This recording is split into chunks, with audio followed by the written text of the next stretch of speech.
Welcome to Maheshan IAS. Your rank is our responsibility. कुछ चंद लोग ही बड़े खुशनसीब होते हैं, मरते नहीं हैं कभी, जो मातृभूमि पर शहीद होते हैं। हेलो नमस्कार, जय हिंद, वंदे मातरम। Welcome to Maheshan IAS digital platform today. 23 अप्रैल को ममता का हिसाब आप बरोबर कर दो, गुंडों का हिसाब हम बरोबर कर देंगे। एक ऐसा आर्टिकल आपके सामने लेकर आ रहा हूं कि इसको इस तरीके से जोड़ना मुश्किल होगा। आपको कुछ खबरें पता होंगी, कुछ मैं बताऊंगा। बंगाल की सरजमी को आज आप जान जाएंगे कि कैसे पूरे भारत का सबसे समृद्ध राज्य कैसे आज गड्ढे में चला गया। उससे उस रिवॉल्यूशनरी क्रांति से लेकर रेनेसां से लेकर आज तक के डिक्लाइन तक की एक कहानी मैं आपको पेश करूंगा। आपको बताऊंगा कि कैसे दो लोग मिलकर पूरी जमीन को खा गए। ध्यान से देखिएगा, आपको एक पिक्चर मेरे पीछे दिख रही होगी, इसको भी ध्यान से देख लीजिए। अब्बू जान हमें बचा लीजिए। किसको बोल रहे हैं? ये बोल रहे हैं तारिक रहमान को। ये गुटखा यहां का खाते हैं, लेकिन थूकते कहां है? भारत की राजधानी में। आप ध्यान रखना इनका, क्योंकि भारत ने साफ अल्टीमेटम जारी कर दिया है। बांग्लादेश की तरफ से हमको धमकी आई है, भारत को। वह भिखारी, हमको धमकी आ रही है बांग्लादेश की तरफ से कि अगर हमारे लोगों को जबरदस्ती पोषण किया गया तो यहां रह रही जो माइनॉरिटी कम्युनिटी है, हिंदू, जैन, सिख जो भी रह रहे होंगे, उनका जीना हराम कर देंगे, जीना दुश्वार कर देंगे। अब आमने सामने की हो रही है। यह वही बांग्लादेश है जो 1 मिनट में भीख मांगता है बॉर्डर पर खड़ा होकर और हम अनाज डाल देते हैं। और यह वही बांग्लादेश है जो आज छाती तान के खड़ा है। क्यों?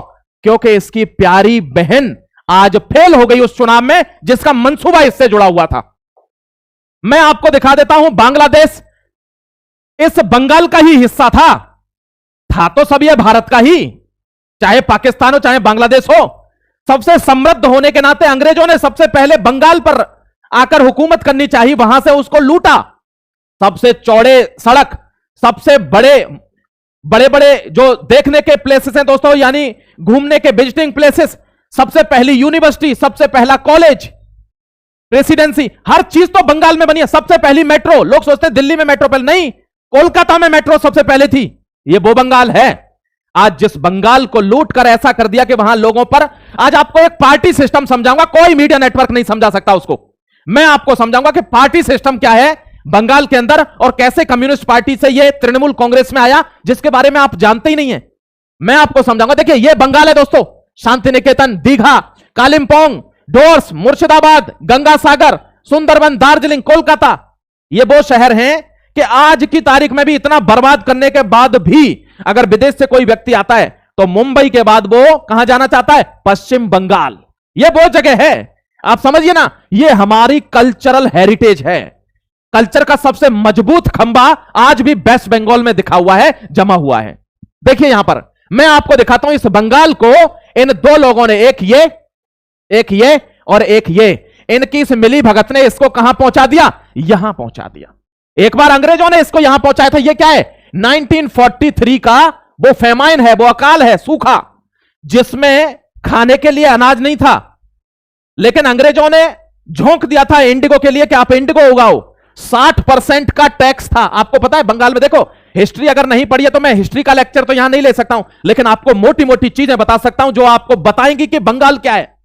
बंगाल वो जमीन है जहां उन्हीं की जमीन पर उनको नौकर बना दिया गया, किसानों को, और कहा गया तुम ही करो ये खेती, नहीं करोगे तो मारे जाओगे, और करोगे तो 60% टैक्स दोगे। और अनाज नहीं उगाना है, क्या उगाना है? कैश क्रॉप्स उगानी है, यानी इंडिगो उगाना है। कैसे वहां नहीं मरेगा? 30 लाख से ज्यादा मौतें इस अकाल में हुई हैं बंगाल के अंदर। यह वो समृद्ध बंगाल था।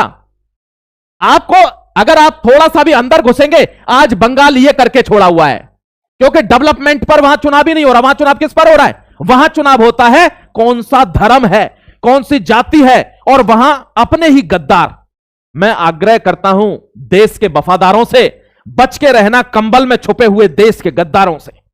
इतने गद्दार देश में है, अपनों में ही हैं, दूसरों से गिला क्या करें। ध्यान रखना मेरे भाई, आज यह स्थिति है। अब मैं आपको बता रहा हूं वीडियो कि इस स्थिति को सुधारने के लिए 76 बरस बाद बंगाल में भगवा लहराया है। मैं श्री शुभेंदु अधिकारी जी को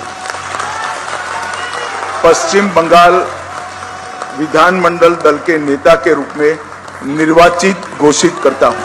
आपको पार्टी सिस्टम समझाऊंगा, उसको बिना समझे मत जाना, वही मेन चीज है इसकी। यह है शुभेंदु दा यानी Shubhendu Adhikari, CM West Bengal, the first ever CM of Bharatiya Janata party इन बंगाल। इनकी दावेदारी मजबूत थी, अगर किसी और आदमी को बनाते तो पार्टी में अंदर ही फ्रिक्शन हो जाता, लेकिन सबसे मजबूत दावेदार को ही सीएम बनाया गया। यह बात बहुत बढ़िया है। बंगाल की जनता को खुलकर सपोर्ट करना चाहिए। जय श्री राम। ध्यान रखना। अब मैं आपको बताता हूं वो कहानी जो मैंने कहा था ना कि देश में कुछ चंद लोग ही खुश नसीब होते हैं, मरते नहीं हैं, वो जो मातृभूमि पर शहीद होते हैं। ध्यान रखना, ये व्यक्ति इंडियन फोर्सेस में सर्व कर चुके हैं भारत माता के लिए। उसके बाद बंगाल के इस आजादी के संघर्ष में अपना सर्वोच्च बलिदान देकर इस व्यक्ति ने अपनी जान दे दी। इनके बलिदानों को भूल मत जाना। आपसे रिक्वेस्ट करता हूं कमेंट सेक्शन में इनकी आत्मा को शांति मिले एक मैसेज जरूर छोड़ना। ये वो वीर जवान है जो शहीद होते हैं, कभी मरते नहीं हैं। आज ये एक तस्वीर देख लीजिए, ये वो व्यक्ति है जिसकी वजह से ये व्यक्ति 2 बार बंगाल के चुनाव में जीता और आज मुख्यमंत्री पद के लिए शपथ लेने जा रहा है। उसके पीछे सबसे बड़ा क्रिएटर ये व्यक्ति है। इसकी वो जो डायरी है ना, उस डायरी को लेने के लिए इन लोगों ने निर्मम हत्या कर दी चंद्रनाथ रथ की। दोस्तों, फुफप फकप कर रो रहे हैं कौन? शुभेंदु अधिकारी। क्यों? क्योंकि इनको पता है कि मेरी आधी पावर तोड़ दी गई है, अब मुझे सारा काम अकेले दम करना है। इस बात पर अंदर से मन भराता है, फपक फपक कर रोता है आदमी। मैं आपको बता रहा हूं, देखिए यहां पर इनको चीफ मिनिस्टर घोषित कर दिया गया है।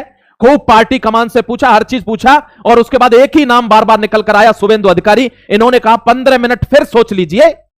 मैं आपको वीडियो दिखवा देता हूं और 15 मिनट फिर सोच लीजिए। उसके बाद भी शुभेंदु अधिकारी नाम निकला तो बंगाल का पहला सीएम शुभेंदु अधिकारी। पहला नारा क्या है? भय गया, भरोसा आया। यानी डर अब खत्म हो गया, भरोसा है। इनका पहला एक मैसेज है पूरे बंगालियों के लिए कि हर घर पर एक भगवा ध्वज होगा। अलग करो अपने आप को और अलग करके दिखाओ आपकी पावर क्या है। हर घर पर एक भगवा ध्वज लगवा दिया है, क्योंकि आप 15 साल से नाम नहीं ले पा रहे अपने इष्ट देव का, भगवान श्री राम का। तो अब आपके मन की होनी चाहिए। आज सड़कों पर हावड़ा ब्रिज को पूरा भगवा कलर से रंग दिया गया है, वहां झंडे ही झंडे दिखाई देंगे आपको, देख लेना जाकर। यह अंतर है। यहां सीएम पद की आज यहां दोस्तों शपथ होने वाली है, ध्यान रखना। मैं आपको बता देता हूं, देखिए राजनीति इनकी कोई आजकल की नहीं है। ये 1995 से किसमें है? पॉलिटिक्स में है। और आज इनको 95 से 5, 15, 25 यानी 30 वर्ष से भी ज्यादा हो रहा है राजनीति में। 95, 98 इन्होंने बीजेपी कब ज्वाइन करी? 2020 में। और महज 5 साल काम करने के बाद 2 बार ममता बनर्जी को हराया है बीजेपी की टिकट से और सीएम कैंडिडेट आपके सामने खड़ा हुआ है। यानी सबसे तेजी से अगर किसी ने इमर्ज किया है, अपने आप को उदय किया है, तो वो कौन है? शुभेंदु अधिकारी, वेस्ट बंगाल सीएम। समझ गए? अब मैं आपको कुछ चीजें दिखाना चाहता हूं। ये अमित शाह हैं, ये पर्यवेक्षक बनकर आए थे जो घोषित करते कि सीएम कौन बनेगा। इन्होंने एक बात कही है, उस पर ध्यान रखना चाहिए आपको कि 321 भाजपा कार्यकर्ताओं ने जान गंवाई है। बंगाल की जीत पर अमित शाह ने बोला है कि एक भी व्यक्ति ने जिसने अपना सर्वोच्च बलिदान दिया है या जिसने कंट्रीब्यूशन किया है, अगर उसको कोई भी दिक्कत हुई है तो सरकार बनते ही एक एक आदमी को उसकी सजा दी जाएगी। जो 15 साल से नहीं दी गई है वो अब दी जाएगी वो सजा। पार्टी सिस्टम जानते हो आप क्या है? मैं बता ही देता हूं आपको, ध्यान से सुनिएगा, पहले समझने का प्रयास करना। जैसे मान लो आप कोई फल की रेडी लगाते हैं तो यहां सिंडिकेट चलता है। पहले यह syndicate communist party of India में चलता था, सीपीआई में। सीपीआई को हटाया, ममता बनर्जी आई तो लोगों को लगा कि अब सब कुछ ठीक हो जाएगा। 2011 में पुनर्जागरण हो गया, लेकिन यह सिंडिकेट और भयानक तरीके से काम करने लग गया ममता की सरकार में, जो सीपीआई में कमजोर था। यहां देखिए, जैसे आपको फल की रेडी लगानी है, यहां पर बैठा है अभिषेक बनर्जी, यहां पर बैठा है सिंडिकेट और यहां है रेडी वाला। अगर आपको कोई फल की रेडी लगानी है 5 रुपए के फल की, तो आपको 2 रुपए सिंडिकेट को देने होंगे और इसको 2 रुपए अगर खाने तो आपसे 3 रुपए लेगा, 2 खुद रखेगा और 1 रुपया कहां जाएगा? इस आदमी के पास। ममता बनर्जी का मकान देख लीजिए एक बार। आज सबसे ज्यादा खुशी जब हुई जब एक महिला, असली बंगाली महिला, वहीं की लोकल, और वो जाकर झंडा गाड़ देती है किसके गेट में? अभिषेक बनर्जी के गेट में, कि जिस गेट के सामने आम आदमी का रुकना ही मना है, वहां लोग आज झंडा गाड़ दे रहे हैं, भगवा और जय श्री राम के नारे लगा रहे हैं। इसको परिवर्तन कहते हैं, पैराडाइम शिफ्ट। आप समझिए ये बंगाल में क्या है। अब ये जो सिंडिकेट है, ये सिर्फ फल वाले के लिए नहीं है, ये सिंडिकेट दारू की दुकानें, कपड़ा, टोल टैक्स, हर चीज में ये सिंडिकेट था, तो वहां के आदमी पर जॉब ही नहीं है। अब एक और पार्टी सिस्टम देखिए ध्यान से, कि अगर आपके पास नौकरी नहीं है तो ये सिंडिकेट वाले जो लोग हैं ये आपको रख लेंगे 8,000 रुपए पर। 8,000 रुपए आपको दिया जाएगा और किसी को पिटवाना है, किसी में गोली मरवानी है, किसी की सुपारी देनी है, यहां से गवर्न होगा। अब प्रॉब्लम क्या है कि ये सिंडिकेट सीधा कहां से जुड़ता है? अभिषेक बनर्जी से, ममता बनर्जी से। ये यहां से सिंडिकेट को भेजते हैं कि फलाना कार्यकर्ता थोड़ा ज्यादा बोल रहा है, ये हमारे लिए चुनाव में खतरा होगा, इसको 15,000 में सिमटवाइए। सिंडिकेट के पास 50,000 रुपए भेजे गए, 35 सिंडिकेट में बट गए और 15,000 रुपए उसको दिए गए जिसको नौकरी दी गई है। पार्टी सिस्टम जानते हो आप क्या है? वैसा पार्टी नहीं कि खाने पीने की, ये पार्टी है। आप पूछना किसी लोकल बंगाली से, किसी टीएमसी के गुंडे से कि पार्टी में हो क्या? बोले हाँ पार्टी करता हूं। पार्टी करता हूं का मतलब क्या है कि मैं बेरोजगार था, मुझे सिंडिकेट ने नौकरी दी है, अब 10,000 रुपए में मैं किसी को भी पिटवाना है, मरवाना है, धमकवाना है, किसी का घर जलाना है, ये सारा ये क्या है? ये जॉब बन गया वेस्ट बंगाल के अंदर। उसके पतन का कारण क्या है बंगाल के का? कि जॉब की जगह लोग पार्टी करने लगे। ये पार्टी है, that is called the dam syndicate. I want to convey to you, मैं आपको समझाना चाह रहा हूं कि पार्टी सिस्टम क्या है बंगाल के अंदर। जो लोग, बहुत से लोग नहीं जानते होंगे, मैं जानता हूं इस बात को, लेकिन इन्होंने अब घोषणा कर दिया कि we will identify all Bangladeshi infiltrators in India. हम एक एक को ढूंढेंगे, 3,000 के लगभग पर अभी जांच चल रही है और सबको वापस भेजा जाएगा। बांग्लादेश इधर से क्या बोलता है कि भारत ने अगर बॉर्डर पर कोई भी पुशन करने की कोशिश की तो जवाब तुरंत दिया जाएगा। बांग्लादेश यानी बीजीबी ने बॉर्डर पर अलर्ट लगा दिया है कि तुरंत एक्शन करना। भारत की फोर्सों को हल्के में ले रहा है क्या दल्ले? भारत की फोर्स क्या हल्के में ले रहा है क्या? तू हम में से ही निकला है, हमको ही आंख दिखाता है, हमारी बिल्ली हम ही से म्याऊं, तो यह कह रहा है कि तुरंत एक्शन कर देना अगर भारत ने भेजा है। हमारी मिनिस्ट्री ने क्लैरिफाई कर दिया है कि जो अनआइडेंटिफाइड है वो बांग्लादेश जाएगा, मतलब जाएगा। क्लियरिटी है इस बात की, इसमें कोई इफेंट बट नहीं है। और बीएसएफ वहां खड़ी हुई है, ऐसी लात मारेगी बूट से कि सीधे ढाका में ही गिरेगा बॉर्डर से उठ के। बेकारी। यहां देख लीजिए, आपको एक चीज बता देता हूं। पहले पाकिस्तान बनता है, एक वेस्ट पाकिस्तान, एक ईस्ट पाकिस्तान। ईस्ट पाकिस्तान बाद में जाकर बांग्लादेश बन जाता है। अगर आप सुअर को भेड़ बोलने लग जाएंगे तो क्या वो घास खाने लग जाएगी क्या? नहीं। इसीलिए आपको ध्यान रखना। ये देख लीजिए, एक बार दिखा देता हूं आपको। वेस्ट बंगाल, ये वो बंगाल है जो हमारा है, और ये जो हमारा था कभी, जो ईस्ट पाकिस्तान बना, आज बांग्लादेश के नाम से जाना जाता है, ये हमसे अलग हुए थे कि हमको अलग कर दो, हम तरक्की करेंगे। ये देख लो तरक्की। यहां लिटरेसी रेट यहां 77.8% है और यहां 51% है। ना रोटी है, ना कपड़ा है, ना मकान है, यह स्थिति है।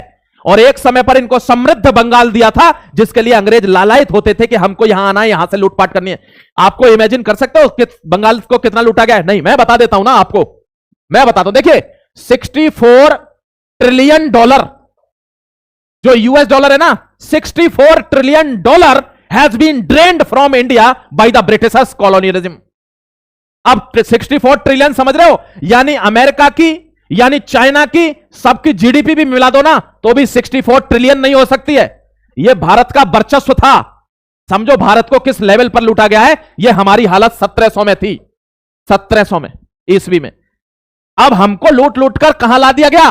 4 ट्रिलियन की इकोनॉमी हमारी है, अमेरिका 28 ट्रिलियन पर है और चीन 19 ट्रिलियन की इकोनॉमी है। हमारे देश से जो ये 64 ट्रिलियन उन्होंने 200 साल में खींचा है, इसी को दादाभाई नौरोजी क्या कहते हैं? The theory of drain of wealth. Bharat से संपत्ति का ये जो खजाना ले जाया गया, यही है theory of drain. Dadabhai Naoroji ने किताब लिखी हुई है। ये देख लीजिए, ये जो इलाका है, ये हमारा बंगाल का इलाका है, ये है बांग्लादेश। अब मैं आपको एक चीज यहां दिखा देता हूं। देखिए, ये जितना भी बॉर्डर वाला इलाका है ना, ध्यान से देखिएगा, आपको समझाने के तरीके से मैं बता रहा हूं। ये जितना भी वेस्ट बंगाल वाला इलाका है, अभी भी यहां जमात की मैक्सिमम सीटें हैं।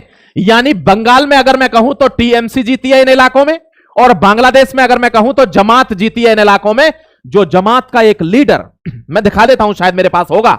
ये देखिए, जमात का एक लीडर हैदराबाद से कहता है कि दिल्ली आ जाओ और 17 करोड़ बांग्लादेशी आपके साथ हैं, मेरी गारंटी है। जमाते इस्लामी बांग्लादेश में जीता हुआ है कुछ सीटों को, बंगाल वाले इलाके से। दोस्तों, मैं आपको बता रहा हूं, यह पैक्ट है, यह रिपोर्ट्स है फॉरेन डिपार्टमेंट की कि यह पैक्ट था ममता बनर्जी का कि यूनुस के साथ मिलकर बंगाल में और बांग्लादेश में इस तरीके का आतंक मचा देना है जो शर्जील इमाम आज बंद है जेल में, वो क्या कहता था कि इस चिकन नेक को इस तरीके से मवाद भर दूंगा कि यहां आर्मी आ नहीं पाएगी। इनका पैक्ट रिलीज हुआ है, किसका? ग्रेटर बांग्लादेश बनाने का, वेस्ट बंगाल का और बांग्लादेश को मिलाकर ग्रेटर बांग्ला। मर गए तुम्हारे बाप दादे।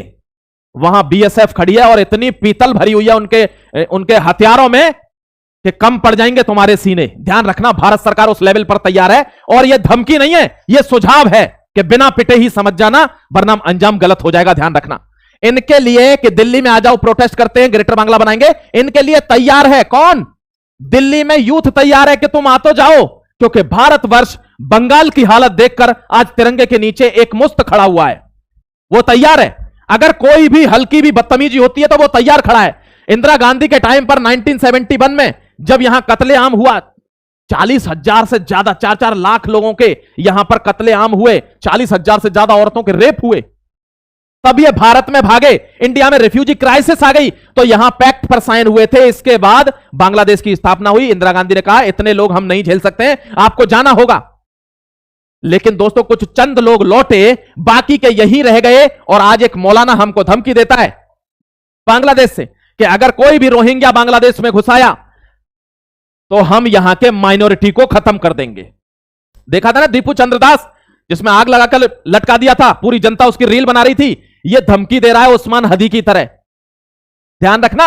अब यहां देखिए, जैसे ही यह मूवमेंट बना है कि बांग्लादेश में और भारत में तनातनी चल रही है, तुरंत पाकिस्तान का मोहसिन नकवी जो इंटरिम मिनिस्टर है, वो कहां आ गया? बांग्लादेश के फॉरेन मिनिस्टर से मिलने आ गया। सिक्योरिटी टॉक हो रही है इनमें, क्योंकि दोनों एक ही थाली के चट्टे बट्टे हैं। ये भारत पर आक्रमण करने की साजिश कहां से चल रही थी? बांग्लादेश से। देखिए पाकिस्तान क्यों परेशान है? क्योंकि हमने रवि नदी का, जो रावी नदी है, हमने उसका पानी बिल्कुल ब्लॉक कर दिया। हमने बाकी तो कर ही रखा था सिंधु जल समझौते का, हमने रावी नदी का पानी भी बंद कर दिया। यानी हम तुमको थप्पड़ नहीं मारेंगे, हम ऐसे खड़े रहेंगे और तुम प्यासे मर जाओगे। बेकारी, प्यासे मर जाओगे तुम, प्यासे। हम अगर भारत का कोई बंदा थूक भी देगा तो तुम पानी के चक्कर में तुरंत उसको चाटोगे। क्यों? क्योंकि तुम महीनों से प्यासे हो। यह भारत की क्या है? डिप्लोमेटिक पावर है ये, इसको कूटनीति कहते हैं। ये देखिए, ये पकड़े गए हैं 9 आतंकवादी। किसके लिंक में पकड़े गए? दिल्ली पुलिस के स्पेशल सेल ने पकड़े। ये क्या कर रहे थे? इनका एक मंसूबा था कि यूपी में, दिल्ली में और हरियाणा में, तीनों जगह पर ब्लास्ट करने थे। कहां ब्लास्ट करने थे? मंदिर में ब्लास्ट करने थे, या मंदिर की सिक्योरिटी में जो सीआरपीएफ पर्सनल्स लगा रखे हैं उन फौजियों पर गोली चलानी थी, दहशत पैदा करनी थी। यही तो आतंकवाद है, समझ गए? अब यहां सोनीपत हाईवे पे इनको ब्लास्ट करना था, ग्रेनेड अटैक करना था। ये सारे के सारे मंसूबे के साथ दिल्ली स्पेशल सेल ने भारत के अलग अलग जगह से गिरफ्तार किए। 9 लोग हैं। कौन हैंडल कर रहा है? आपने धुरंधर मूवी में देखा होगा। हां बेटे, अब ये ऊपर से हेलीकॉप्टर से उतर रहा है, ये हैंडल कर रहा है ISI, inter service intelligence of Pakistan. वो हैंडल कर रहा है इनको, वहां से कसाब की तरह पूरी ट्रेनिंग देकर यहां भेज रहे हैं। यहां ये घूम रहे हैं। इसीलिए आपको कहता हूं, आपको डबल सतर्क रहना है। अपनी सुरक्षा आपको स्वयं करनी है, अपने देश की सुरक्षा आपको स्वयं करनी है। ये देखिए, टारगेट क्या है? नेशनल कैपिटल यानी दिल्ली, उत्तर प्रदेश इंक्लूडिंग हिंदू टेंपल्स को उड़ाना था। ये आईएसआई है पाकिस्तान की। इसी का Delhi Sonipat highway intending to carry out a grenade attack on the bus वगैरह, बस कार कोई भी हो उस पर ग्रेनेड फेंकना था। सोनीपत NH1 नेशनल हाईवे 1, समझ गए? ये आपको ध्यान रखना है मेरे प्यारे भाई। सेवरल पुलिस स्टेशन से उत्तर, देखिए दहशत कैसे फैलती है। पुलिस स्टेशन में बम विस्फोट करना था, बैठे हुए सिपाहियों पर गोली चलानी थी, जैसे कसाब ने छत्रपति शिवाजी टर्मिनल मुंबई पर 200 लोगों को भून दिया था। यही तो आतंकवाद है। इसी को तो हमको टैकल करना है मिलकर, यह ध्यान रखना आप। ये देखिए, आपको आज एक मजाक की बात बता दे। ये बिना पढ़े लिखे हैं, ये इनका मजाक मत उड़ाना। जैसे आपने देखा था वो क्रिकेट में क्या कहता है, I eat my family with dinner table. ये कौन है? ये पाकिस्तान है। अभी पाकिस्तान का ये कौन है दोस्तों? अच्छा, आप इस आदमी को जानते हो? DGISPR, जो पाकिस्तान के मिलिट्री कमांड का हेड है। अब आप इस चौधरी के बारे में मैं आपको एक छोटी सी इंफॉर्मेशन दूंगा। आप हंसेंगे पहले, बाद में कुछ कमेंट जरूर करेंगे, मैं बताता हूं। देखिए, ये चौधरी जो है वो बेटा है किसका? ये जो यूनाइटेड नेशन जनरल असेंबली है ना, UN, इसमें डेजिग्नेटेड आतंकवादी जैसे मसूद अजहर हो गया, या खालिद मसूद, हाफिज सईद, ये सारे का डेजिग्नेटेड UN सैंक्शन टेररिस्ट हैं। इसमें मसूद सुल्तान बशीरुद्दीन का लड़का है। ये कौन? ये चौधरी, शरीफ चौधरी। अब प्रॉब्लम क्या है? ऑपरेशन सिंदूर हुआ है 7 को, तो हमारे तीनों जो चीफ हैं फोर्सेस के, नेवी, आर्मी, इंडियन एयरफोर्स। तो हम लोग इंग्लिश में कम्युनिकेट करते हैं, क्यों? क्योंकि वेस्टर्न मीडिया को पता चले कि भारत ने क्या आयाम रचे हैं। तो जितने भी वेस्टर्न मीडिया है वो मैक्सिमम इंग्लिश स्पीकिंग है, तो वो सारे लोग समझ जाते हैं कि भारत का क्या वैलर है, क्या प्राइड है, क्या इन्होंने जबरदस्त काम किया है ऑपरेशन सिंदूर में। लेकिन प्रॉब्लम क्या है, ये तो आतंकवादी का लौंडा है, इंग्लिश आती नहीं है। अब वहां पर आर्मी का कमांड का हेड बना हुआ है, तो कल खिजारा कह रहा है ये भारत वाले इंग्लिश में क्यों ब्रीफ करते हैं कि ऑपरेशन सिंदूर में क्या हुआ। इंशाअल्लाह इनको जो है मुखातिब होना चाहिए उर्दू में कि क्या क्या वहां वाकयात हुए, कैसे कैसे क्या चीज गिराई गई। अरे जाहिल, यहां उर्दू नहीं चलती है, यहां इंग्लिश चलती है, ध्यान रखना। तो इस आदमी को इंग्लिश आती नहीं है। खैर इंग्लिश तो पूरे पाकिस्तान को नहीं आती, वो अलग बात है, लेकिन इसको भी बिल्कुल नहीं आती। कल एक प्रश्न पूछा, एक अमेरिकन जो थी रिपोर्टर थी, उसने इससे प्रश्न पूछा कि ऑपरेशन सिंदूर में ये सब हुआ, तो आपने अगर आगे ऐसा होता तो आपने सेफ्टी के लिए क्या इंतजाम किए हुए हैं। तो ये वो प्रश्न पूछ रही है कुछ और, ये क्या कह रहा है, इंशाअल्लाह Munir is the head of the nation and Hafiz Saeed is one of the जो है आर्मी कमांडर। ना जाने जो इसके मुंह में आ रहा वही कह रहा है। ध्यान रखना मेरे प्यारे भाई। आइए देखिए, from lynching to crude bomb attacks, a comprehensive account of violence carried by the Mamata TMC goons after 2026। ये वो लोग हैं जो मारे गए ममता के किसमें, आक्रांता आक्रमण में। ये वही बंगाल है जिसको लहूलुहान करके आज एक औरत बाहर खड़ी हुई है, उसको गिरफ्तार करना चाहिए यार, उसको गिरफ्तार करना, उसको भतीजे को गिरफ्तार करना चाहिए। ट्विटर पर कितने बड़े बड़े लोगों के कमेंट आ रहे हैं कि immediately arrest her and the nephew, इसको और इसके भतीजे को तुरंत अरेस्ट कीजिए। ये देखिए मैं आपको दिखाता हूं, वेस्ट बंगाल में समीम अहमद नाम का एक आदमी है, उसने अटैक किया है बीजेपी के लीडर पर और Sikandar Khan and BJP worker with bomb and bullets. गोली चली है, बुलेट्स चली है, बॉम्ब चली है। ये पोस्ट पोल वायलेंस बता रहा हूं मैं आपको, चुनाव होने के बाद इनकी ये हिम्मत है। आप समझिए अगर ये गलती से जीत जाते ना, बंगाली जिंदा नहीं रहता, क्योंकि होप खत्म हो जाती कि अब क्या बचा है। आज इतना अच्छा देश में हुआ है। मैं आपको एक चीज और बता देता हूं, ये सभी एक ही थाली के चट्टे बट्टे, इनको ध्यान रखना मेरे प्यारे भाई। बिल्कुल भी ऐसा मत समझ लेना कि ये बहुत बड़े क्रांतिकारी हैं। एक अलायंस बना था, इंडी अलायंस। इंडी अलायंस में ये सारे थे, जितने भी हैं, केवल बीजेपी को छोड़कर सारे थे। धीरे धीरे वो टूटता चला गया। सपा टूट गई, आरजेडी टूट गई, जेडीयू टूट गई, कांग्रेस टूट गई, सब टूट गए। अब डीएमके भी टूट गई। अब प्रॉब्लम क्या थी, ये डीएमके का और कांग्रेस का एक वो था अलायंस, जिससे तमिलनाडु में सरकार चल रही थी। अब कांग्रेस की केवल 5 सीटें हैं, इनकी 40 से 50 के बीच में है, इसकी 108 सीटें हैं। अब वहां हंग असेंबली टाइप का मामला बन गया कि ना कोई सरकार बना पा रहा है, क्योंकि मेजॉरिटी है नहीं, सरकार के लिए 118 चाहिए। तो कांग्रेस के साथ ये मिल रहे हैं तो 113 हो जा रही हैं, तो इनको 5 और चाहिए, 5 नहीं मिल रही हैं। अब राज्यपाल कह रहा है कि आप ले आइए और सरकार बनाइए, तो मामला फंस रहा है। अब कांग्रेस इतने सालों से, जब से तमिलनाडु में है, इन्हीं के साथ है। आज इनका गठबंधन टूटकर यहां आ गया, बिल्कुल वैसे ही जैसे राघव चड्ढा आपको छोड़कर आ गया। तो राजनीति में कुछ भी होता है, तो इंडी अलायंस पर भरोसा करने की बिल्कुल भी कोशिश मत करना। ये एक ही थाली है। यह है राज्यपाल मेरे दोस्त, और इसने विजय को बुला लिया है कि आपके पास मेजॉरिटी है तो सरकार बनाइए। हो सकता है विजय को अगर बहुमत मिल जाता है, जोड़ तोड़ करके सरकार बनती है, तो फिर विजय तमिलनाडु के मुख्यमंत्री हो सकते हैं, है ना। नया लड़का है, मतलब नया लड़का तो नहीं है, उम्र तो काफी है, लेकिन नया बंदा है लीडरशिप में, तो हो सकता है कुछ करे। लेकिन चुनाव प्रचार से नहीं लगा कुछ करेगा, क्योंकि इसने कहा कि मैं 8 ग्राम गोल्ड दूंगा, बच्ची पैदा होगी तो सोने की अंगूठी दूंगा, जो आदमी नल्ला नाकारा बैठा होगा, जो जिसकी नौकरी करने की इच्छा नहीं है, उसको 4000 रुपए महीने में पहुंचा दूंगा। ये सब चीजें जो फ्री वीज है, रेवड़ी कल्चर, ये ऐसा बात नहीं है, रेवड़ी कल्चर यही है सब जगह है, सारी पार्टियों में रेवड़ी कल्चर, सारी पार्टियों में है, इससे कोई पार्टी नहीं बचती है। ये देश के लिए खतरा है। देश को क्या करना चाहिए, बोलना चाहिए कि हमें फ्री का सिलेंडर नहीं चाहिए। जैसे विजय कहता है मैं 6 सिलेंडर फ्री दूंगा साल में, बीजेपी कहती है 2 सिलेंडर फ्री देंगे। नहीं, फ्री कुछ होना ही नहीं चाहिए। और देश की जनता जब मना कर देगी फ्री नहीं चाहिए, तो उससे अच्छे रोड बनेंगे, हॉस्पिटल बनेंगे, तब जाकर डेवलपमेंट होता है देश का, पर्सनल डेवलपमेंट नहीं, देश का। अब जब परिवार फलेगा फूलेगा, तो उसमें रहने वाला आदमी तो फलेगा फूलेगा ही। समझ गए। मुझे लगता है आपको आर्टिकल समझ में आ गया होगा। फिर मिलता हूं एक और जबरदस्त आर्टिकल के साथ। जुड़े रहिए सशक्त भारत में फिर से अगले वीडियो के लिए। जय हिंद, वंदे मातरम, गॉड ब्लेस यू।